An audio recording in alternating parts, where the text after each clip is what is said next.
So we have now already Biot already Biot की application की हमें करंट कैरिंग लूप सेंटर में magnetic field निकालनी एक्सेस में निकालनी वो डेरिवेशन भी हमारे पास है कोड में लिखी हुई है।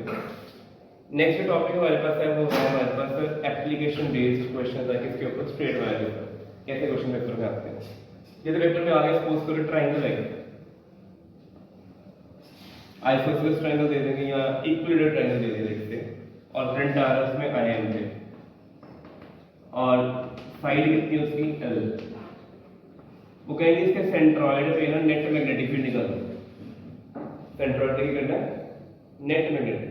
तो आपने याद रखना कोई भी रेगुलर क्लोज्ड फिगर होगी अगर सारी लेंथ आइडेंटिकल एंगल सारे सेम है तो किसी एक की मैग्नेटिक फील्ड सेंटर पे निकालनी है बाकी का डिस्टेंस भी क्या होगा सेम। अगर बॉडी कौन सी है रेगुलर मतलब होता है शेप साइज सब सेम।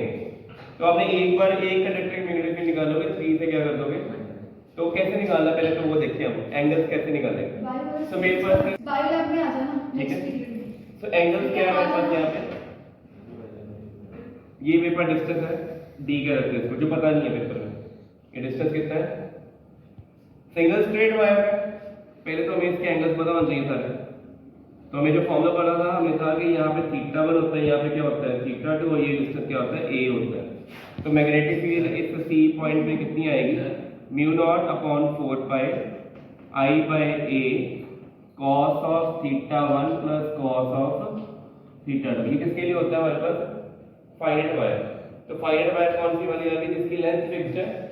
बुक्स में ऑथर्स ने अलग अलग एंगल दिए हुए हैं मैं सजेस्ट करूंगा ये वाला एंगल यूज किया करो कॉस एंगल। अगर आपने ये दो यूज किए तो sin थीटा 1 sin थीटा 2 करो ठीक है। अगर आपने एक एंगल बाहर ले लिया तो cos theta 1 minus cos theta 2 हो जाएगा बट हमेशा अंदर होगा। फिगर बड़ी सिंपल सी है सिमेट्रिकल है। ये एंगल टोटल इक्वल ट्रायंगल में कितना होता है 60। तो ये वाला उसका बाइसेक्टर होता है कितना होता है थीटा 1 थीटा 2 दोनों कितने आ रहे हैं 30 डिग्री आ रहे हैं। चलो ये तो बस चल गया। प्रॉब्लम आई ये वाला डिस्टेंस जो L है ये ए डिस्टेंस है। ये क्वेश्चन है कि ए की वैल्यू कितनी है क्योंकि पेपर में तुम्हें क्या गिवन है साइड गिवन। तो ये चीज इक्वल ट्रायंगल की प्रॉपर्टी है आपने लर्न करनी है। वो क्या प्रॉपर्टी होती है कि इक्वल ट्रायंगल की अगर लेंथ आपको L दी हुई है तो उसका जो ऑल्टीट्यूड होता है अगर आपको साइड कितनी दी हुई है L है तो उसका जो इक्वल ट्रायंगल ऑल्टीट्यूड होता है कि √3/2L। ये कैसे आता है ट्रिग्नोमेट्री में भी आता है पाइथागोरस थ्योरम लगा के भी आता है ठीक है। अब हम प्रूव नहीं करने बैठे क्योंकि ये 9th क्लास में मैथमेटिक्स में किया 10th में भी किया। और जो ये पॉइंट सेंट्रॉइड है इक्वल ट्रायंगल का ये दिस पॉइंट जब हम मीडियन इंटरसेक्ट करते हैं जिसको centre of the equal triangle भी बोलोगे it divide median into which ratio 2:1। कितने रेशियो में डिवाइड करेगा 2:1 मींस ऊपर वाला 2 पार्ट्स है नीचे वाला क्या है 1 पार्ट किसका टोटल। तो टोटल ऑल्टीट्यूड के 2 पार्ट्स हो गए 2 पार्ट्स ऊपर चले गए 1 पार्ट नीचे चले गए। तो ऑल्टीट्यूड का ये वाला पार्ट आएगा जो हमारा ए है इट इज 1/3 ऑफ ऑल्टीट्यूड। ये याद रखना मीडियन इंटरवल के सेंट्रॉइड में सेंट्रॉइड मीडियन को कितनी रेशियो में डिवाइड करता है 2:1। तो सेंट्रॉइड का वर्टेक्स से डिस्टेंस होगा 2/3 ऑफ द ऑल्टीट्यूड। सेंट्रॉइड का जो साइड से डिस्टेंस होगा कितना होगा 1/3 ऑफ द ऑल्टीट्यूड ठीक है। बड़ा ही सिंपल क्वेश्चन है। सेम क्वेश्चन इलेक्ट्रिसिटी 1/3 कैसे आया जो ए है यहाँ इसको ए कह रहा हूँ ये लेबल करते हैं this is A this is B this is C this is इसको डी कह देते हैं।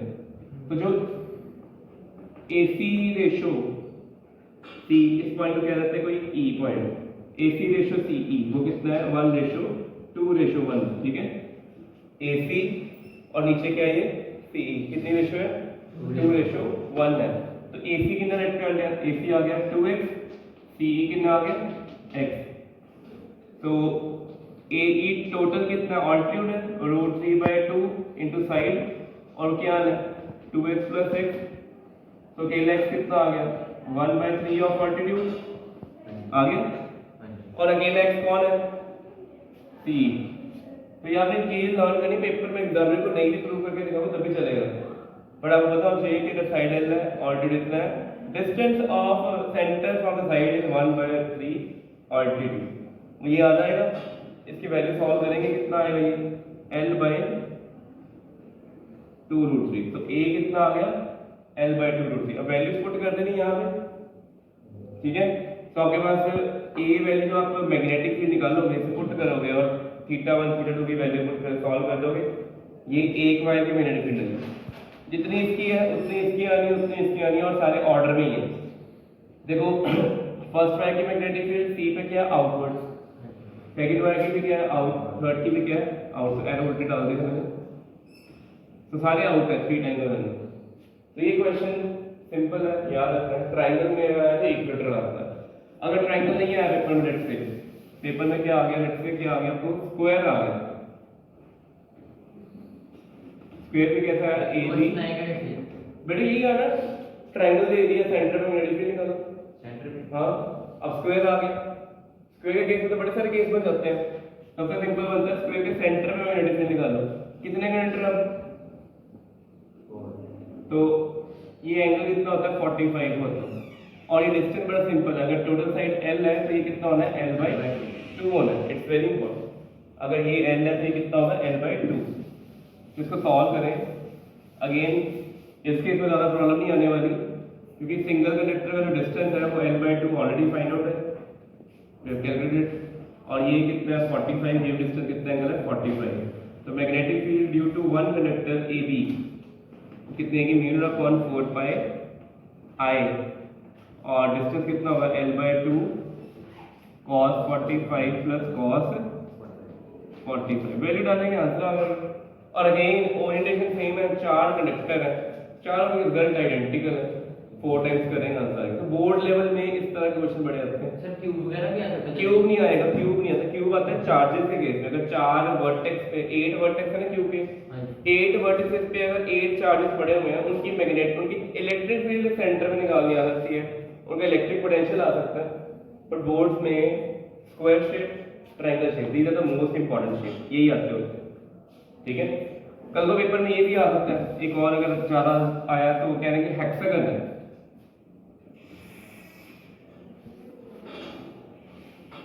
तो ट्रायंगल में यूज करना है। अब देख लेते हैं क्या करना है इसको। तो हेक्सागन तो और इजी होता है, ईच साइड कितनी है, L आ गई, इसका ज्योमेट्रिकल सेंटर ये है, जहाँ पे डायगोनल इंटरसेक्ट करेंगे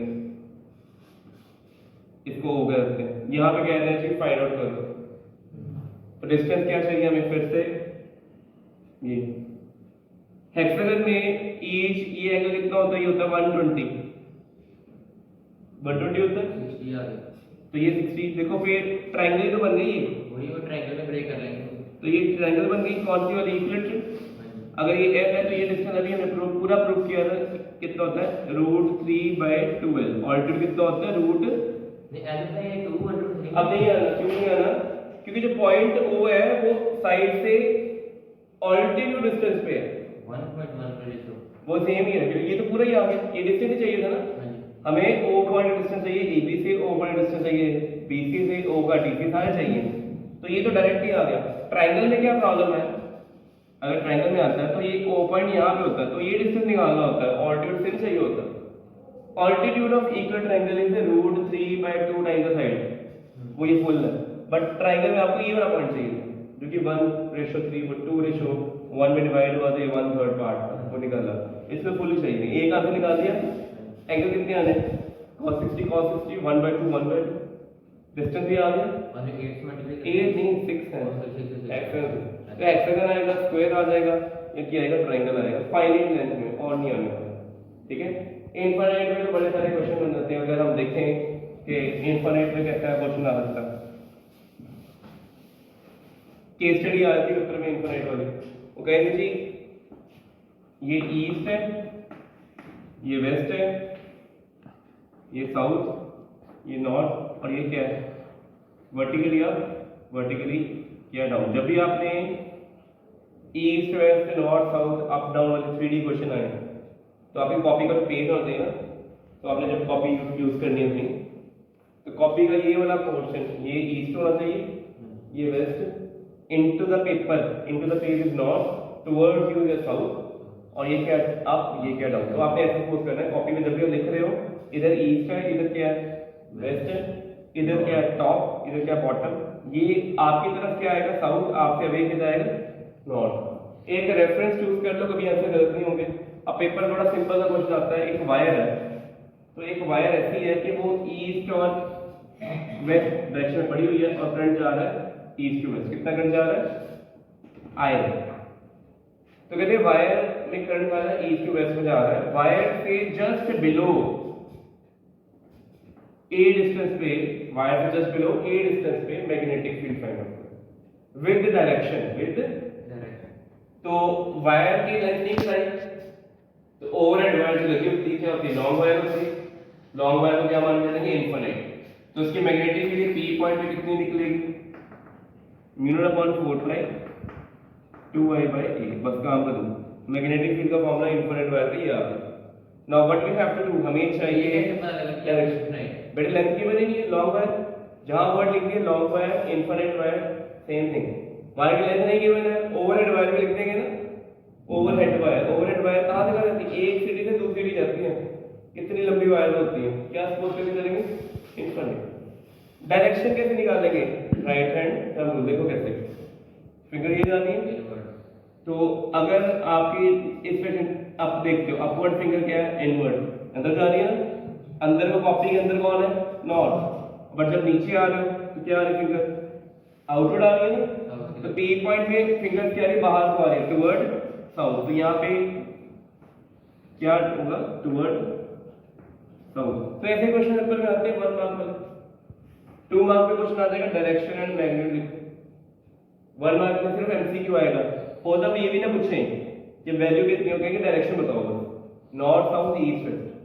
करंट जा रहा है ईस्ट टू वेस्ट में, ईस्ट वेस्ट में तो होनी ही नहीं, या तो होनी नॉर्थ में या साउथ में, या आपको नहीं है क्या होनी है? डाउन। अप डाउन कैसे है? अप डाउन कैसे है कि देखो वायर ये है, तो ये करंट जा रहा है, इसका लूप ऐसे बनेगा पूरा, बनेगा लूप ऐसा।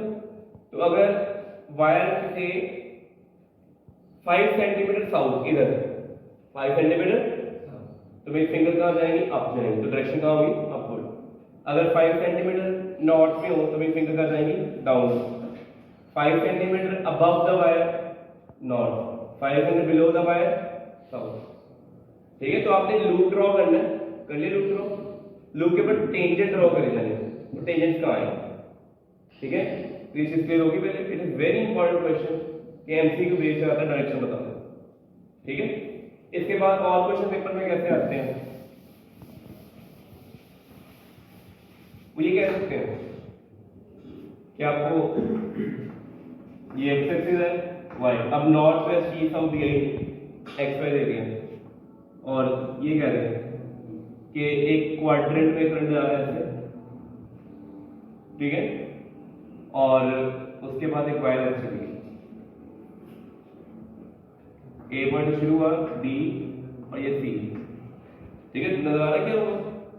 करंट कैसे आया? पहले ऐसे दिया, ऐसा दिया, ऐसे, फिर वायर आगे बाहर।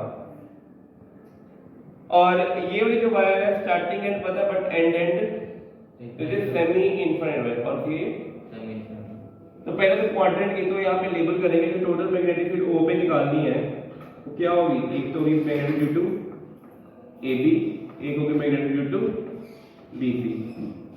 ए बी की मैग्नेटिक फील्ड देखो ऐसे जा रहा है ना करंट, मेरा थंब क्या जा रहा है? इनवर्ड है। इनवर्ड कौन है? z के minus z, minus z। Outer का तो क्या होता है? तो इसकी, और ये क्वाड्रेंट में एंगल कितना है? 90। तो फॉर्मूला क्या होता है? Mu naught upon 4 pi 2 pi i, और ये रेडियस इसका r ही मान लेते हैं, डिस्टेंस तो r ही है, 90 बाई 360, और इनवर्ड है, इनवर्ड का मीनिंग माइनस k का। ठीक है, इस साल क्वेश्चन पेपर में आए और स्पेसिफिकली क्वेश्चन में लिखा हुआ है कि in the term of i cap j cap k cap. Answer निकाल लो किसके टर्म में। तो पहले क्या लिखा? मैग्नीट्यूड 90 बाई 360 क्यों किया? क्वाड्रेंट है, और माइनस k कैप किसने बताया? राइट हैंड थंब रूल में। करंट ऐसे होता तो प्लस k कैप होता, और BC, BC इस तरफ आ रही है, BC बाहर जा रही है z में, एरो आ गया, करंट ऐसे आके ऐसे चला गया, BC का आउटवर्ड। इसका मीनिंग ये हो गया कि BC और BC के बाहर ये है BC, तो हम ऐसे रखेंगे। O पॉइंट फिंगर कहाँ जा रही है? डाउनवर्ड। डाउन ऊपर कौन है? Y, J क्या है? नीचे क्या है? माइनस J क्या है? नीचे क्या है? माइनस जे कैप। तो उसकी magnetic field semi infinite wire की वैल्यू कैसे निकालते हैं? Mu upon 4 pi I by distance. Distance तो आ रही है cos थीटा प्लस 1 और डायरेक्शन यानी माइनस लेगा। अब मैंने cos थीटा प्लस 1 क्यों लिखा? जो एंड इंफिनिटी में पहुंच गया उसके लिए 1 है, और दूसरे एंड से ये देखो ये एंड ने इस ओपन जो लाइन ज्वाइन की, ये लाइन ज्वाइन, यहां पे एंगल कितना बना? 90। कितना एंगल बना? ये वायर ऐसे शुरू हो रही है, यहाँ पे रीजन है, कितना एंगल बनेगा? 90 डिग्री। तो थीटा की वैल्यू क्या पुट करोगे? cos 90। तो cos 90 0 हो जाएगा। यहाँ पे कौन सा फॉर्मूला लगा? ये इनफाइनाइट वायर, ये लूप वाला magnetic field to close loop at centre, और ये है थीटा बाय 360 90 बाय 360। ये हमने अभी मॉर्निंग में रिवाइज किया, ठीक है। इसकी वैल्यू सॉल्व करो, आंसर निकालो। हो होता पेपर में आपको सिर्फ आई का जे क्या नहीं के क्या में पूछे, एंड में मैग्नेटिक पूछ सकते हो। तो मैग्नेटिक निकालना बहुत इजी होता है, स्क्वायर रूट ऑफ द के component plus squaring of the J component. वो बता दो माइनस कितने है? बेटा ये मैग्नेटिक फील्ड सब कहाँ आ रहा है? इनटू द पेपर नहीं आ रहा, ठीक है। और ये डाउन है, करंट ऐसे जा रहा है। तो ऐसे क्वेश्चन पेपर में आ सकते हैं, ठीक है, जिसमें स्ट्रेट वायर भी होगी और लूप भी होगी, ठीक है। नेक्स्ट टॉपिक हमारा जो हमने पढ़ना रिवाइज करना हुआ है फोर्स बिटवीन पैरेलल कंडक्टर। ये तो क्वेश्चन है बाय सेवन लॉ की एप्लीकेशन के ऊपर क्वेश्चन कैसे कैसे आ सकते हैं, ठीक है। फिर क्वेश्चन आपने फॉर्मूले पढ़े हुए, लॉन्ग वायर्स हो, एक में करंट कितना है I1, एक में करंट कितना है I2।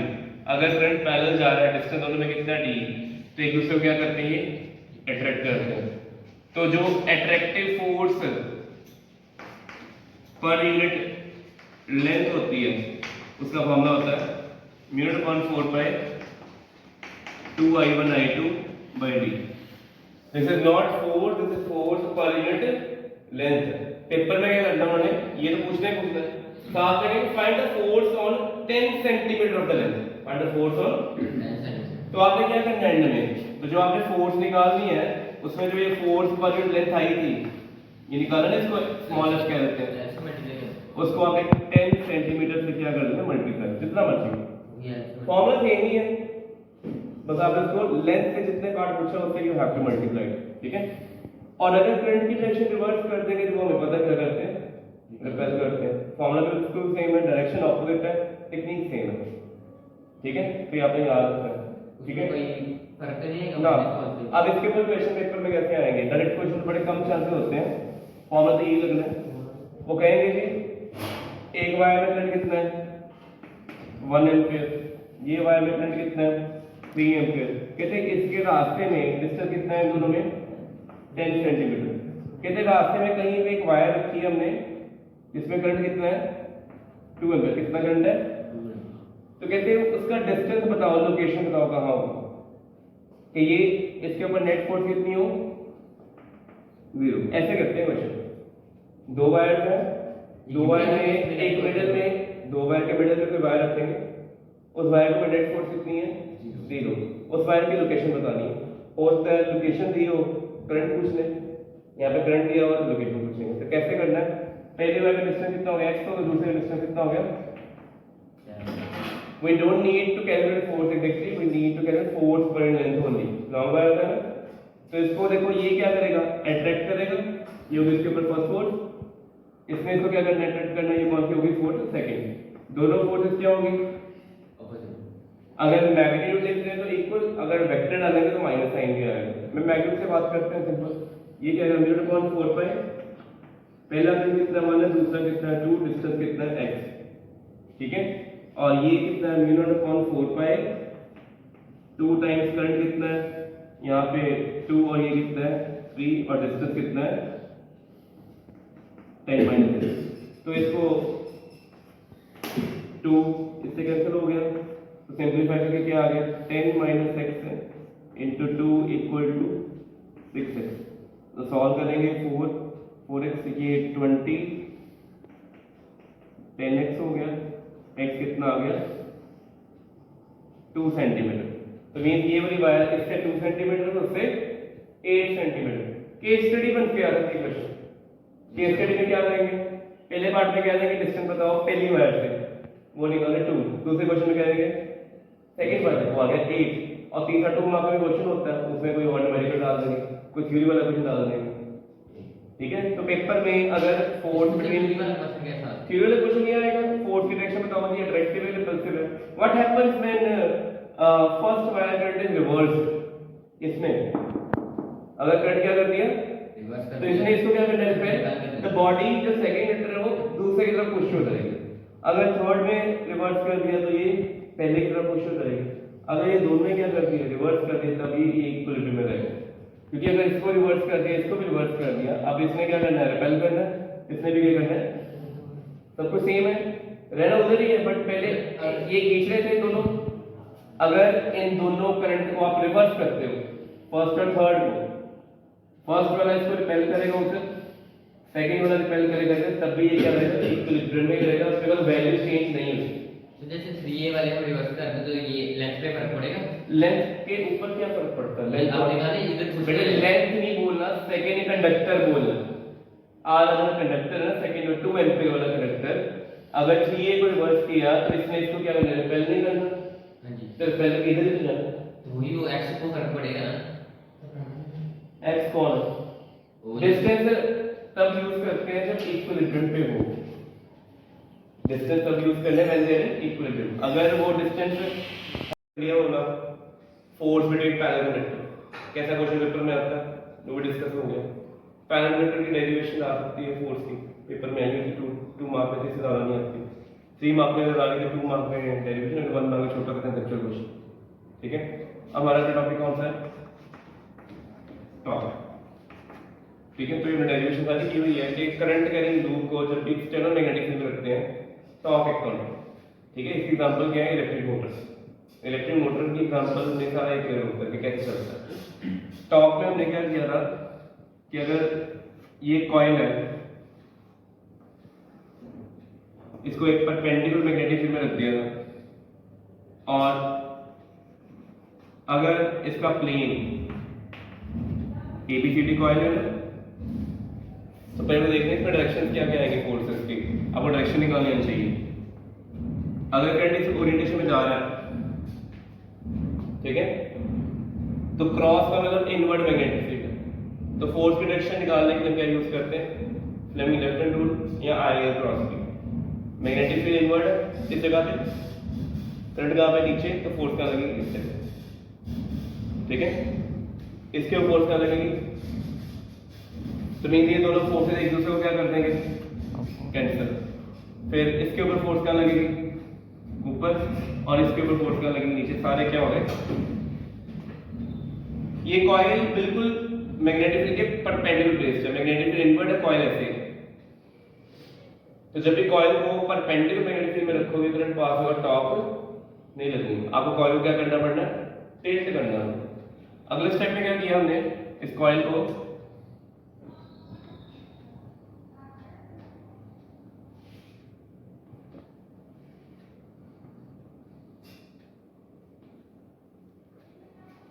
ये जो मैंने डॉटेड पार्ट शो किया, क्या शो किया, कॉइल ऐसे टिल्ट हो गई, कॉइल क्या हो गई, अगर कॉइल टिल्ट हो गई है सामने तो फोर्स भी वैसे लगनी है।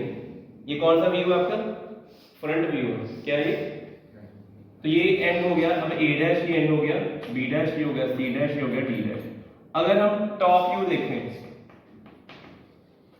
अब टॉप व्यू का मीनिंग क्या है कि फ्रंट से आप देखते हो तो वो ये नजर आती है बुक, ये बुक क्या है, फ्रंट से, ठीक है, ऐसे है ना, यहाँ पे सामने देख रहे हैं। अगर इसको टॉप से देखेंगे तो क्या नजर आएगा, स्ट्रेट लाइन, ऐसे ही होगा ना, टॉप से क्या नजर आना है।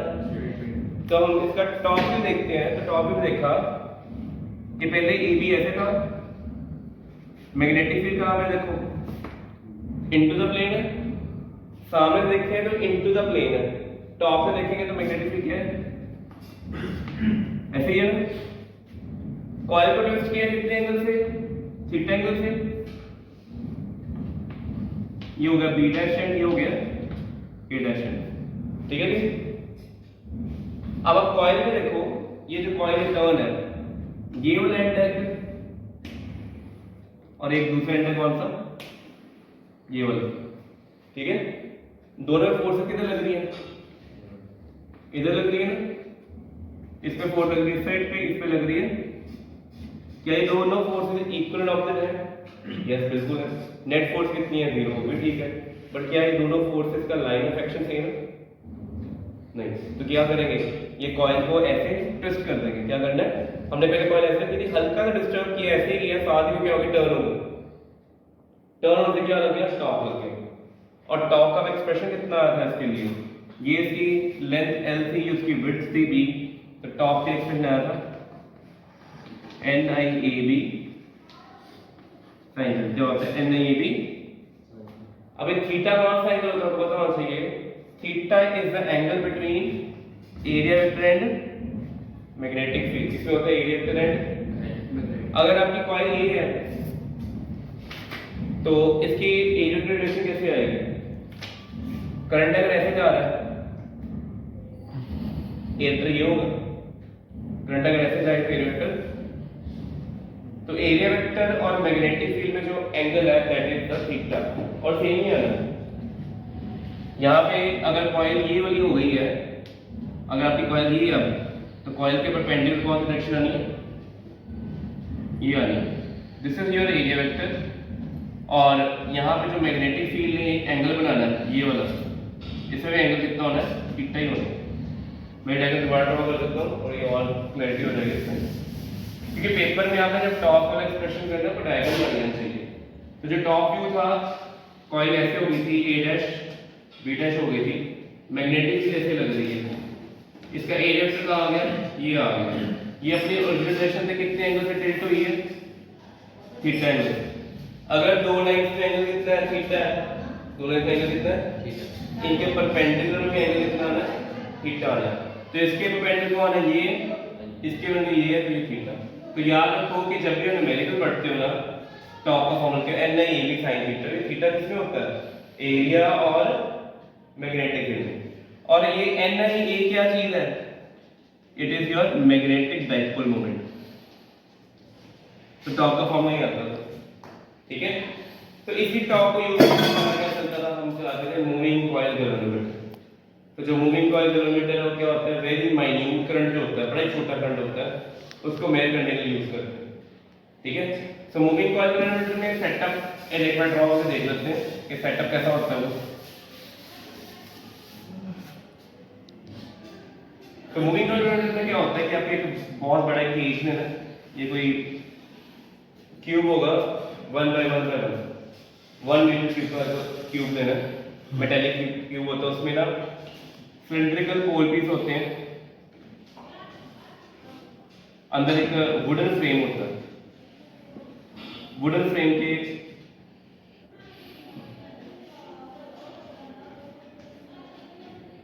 अंदर रखा होता है एक सॉफ्ट आयरन।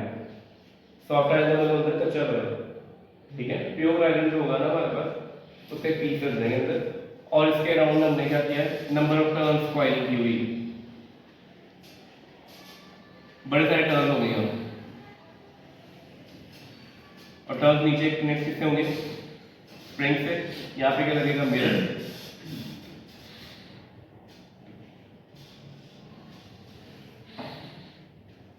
ठीक है। और इस सेटअप को लेवल करने के लिए स्क्रू लगाए होंगे यहाँ पे, लेवलिंग स्क्रू। फिजिक्स लैब में देखते हैं कितने भी इक्विपमेंट होते हैं लेवल करते हुए उसको, ठीक है। और लेवलिंग के लिए एक इंस्ट्रूमेंट भी होता है जिसमें एक जेली सी भरी होती है ग्रीन कलर का, इस बबल आना होता है सेंटर पे। हुआ क्या यहाँ पे, ये एंड हायर पॉजिटिव एंड ये एंड लोअर नेगेटिव है। ये डिवाइस भी होता है लो करंट के लिए, लो कितना हो गया 1 माइक्रो एम्पियर, बड़ा ही छोटा करंट है। इतना कम करंट जब इससे पास होगा, current carrying coil north of pole से टॉप लगे, इसे हल्का सा ट्विस्ट करना, ज्यादा नहीं करना।